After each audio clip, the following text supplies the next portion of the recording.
It's 98.7 FM. We're in the performance studio for a chat with Kimbra. I've been so interested in you. The moment I saw you on the Somebody That I Used to Know video, I immediately Googled you and found Live at Sing Sing Studios. Oh, great. And I was so enamored with your voice and the story. So you got hooked up with Gotye because you covered one of his songs? Oh, well, we met a few years back through a mutual producer we were both working with called Francois Tites, and I was a super big fangirl, and he introduced me, and I was really stoked to meet him, and at the time I was covering a few of his songs. And he was big in New Zealand, your home in Australia. Yeah. I am from New Zealand, but you know, I'd been living there for a couple of years at that point in Australia.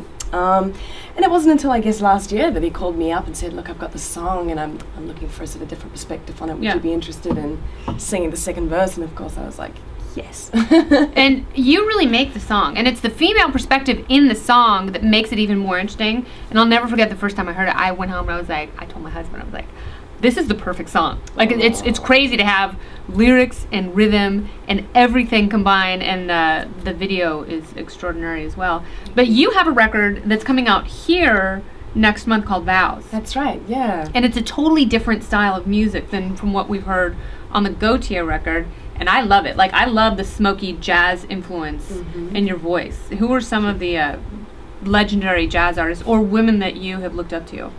I mean, you know, I'd say jazz is kind of a subconscious influence. It's not something that I listen to a whole lot nowadays, but it was the color in a lot of those voices that really resonated with me at an early age, like Ella Fitzgerald and Nina Simone, people like that. But through my teens, you know, I was listening to a lot of Nine Inch Nails, we were just talking about before, you know, Miles Davis, and kind of bands that pushed me to get into, I guess, the more rhythmic element and, you know, drums and syncopation. And so I think that's probably quite a big influence throughout the record as well. There are some intimate moments, but I think as a whole it's probably a little more bombastic than my track with Gotye. But it's nice because obviously it has raised your profile, but now that you've got your record coming out, people know who you are. Yeah, whereas before you might not have been exposed to this great of an audience. How wonderful to have a record already done. Totally. Like, we've just been on tour with Gotye and, you know, playing 2,000 capacity venues, all sold out, and I never thought my first tour in the States would be like that. So I feel very blessed to have been a part of the whole trip, you know. And it's cool because I know that you guys have performed together. You performed on SNL, which was great. Oh, thank you. Loved it. I saw, you know, a mic stand there, and I was like, she's gonna come out. And it was so beautiful. You guys did that song, and the crowd really responded to it. That is a hard room to play. Yeah, it was pretty nerve-wracking. Just, you know, I guess we've been used to playing that song to these raucous audiences that sing along to every word, and you know, it was a little more sterile. Yeah, that's right. But you know, we got through it. It was How was Coachella? I heard you guys had the biggest audience of anyone on Sunday night. Yeah, it was amazing. It was so like scenic with the mountains in the distance as well. It was really special. So the first night of Coachella, were you out there?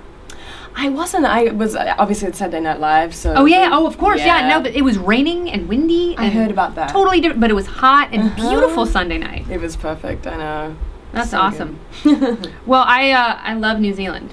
Right, you've been a few times? Yeah, I love New Zealand. It's really great. Where's Hamilton? North Island, South Island? It's the North Island. It's just a little a couple of hours out of Auckland. Yeah. So yeah, it's not known to be the most happening of places, but ironically a lot of really creative people come out of there. My whole band that I play with are also from Hamilton, so it's funny. So it's like a creative enclave? I think it's like people don't have anything to do, so they either get into drugs or they make really great music. Well, they make great music, and to eat Manuka honey. Yeah.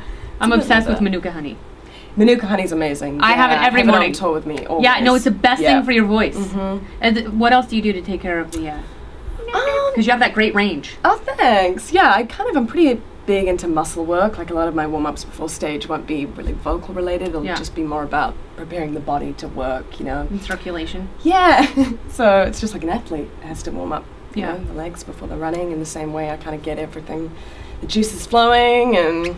And I know you're part of the Warrior Project with Mark Foster and A-Track. How was that? Yeah, that was awesome. We were all on different continents at the time of writing that song. I did it in Germany, singing into my MacBook at an airport, and Mark was in LA, A-Track was in Paris. And even the video itself, you know, it was done to a green screen, and we didn't even get to see each other for the whole shooting of it. So how was that? I mean, that's such a product of the digital age, collaborating it's crazy. Together and separately. Did you see the hologram during the? I did. Yeah, it's another good example of the digital age of creating an emotional connection through. You would think that kind of media would be so cold, but it's crazy. Yeah, I know. I was thinking about what that's going to mean for the future of music. Who are you going to be able to perform with? Jeff Buckley on tour, hologram version.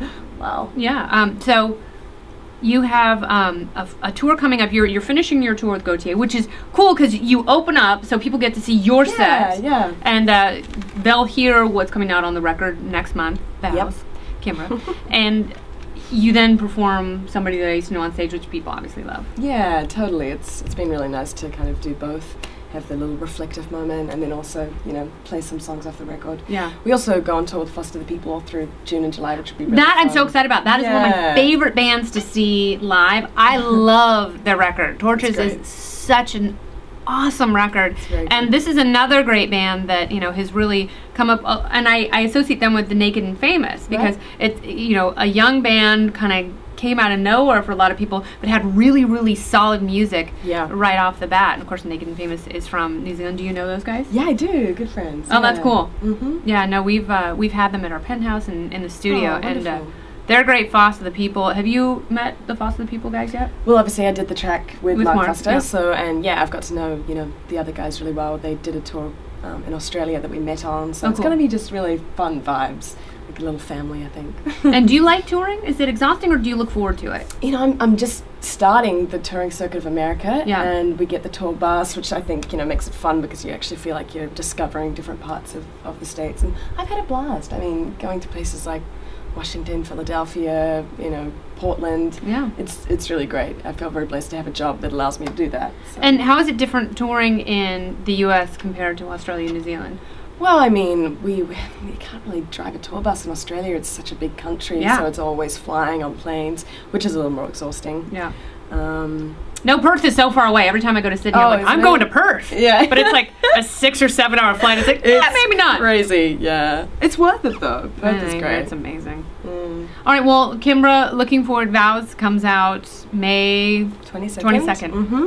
So it's coming out soon. So if you are a fan of her voice, you will love her music. It is so interesting and kind of eclectic. So thank you. Thank you very much. No worries.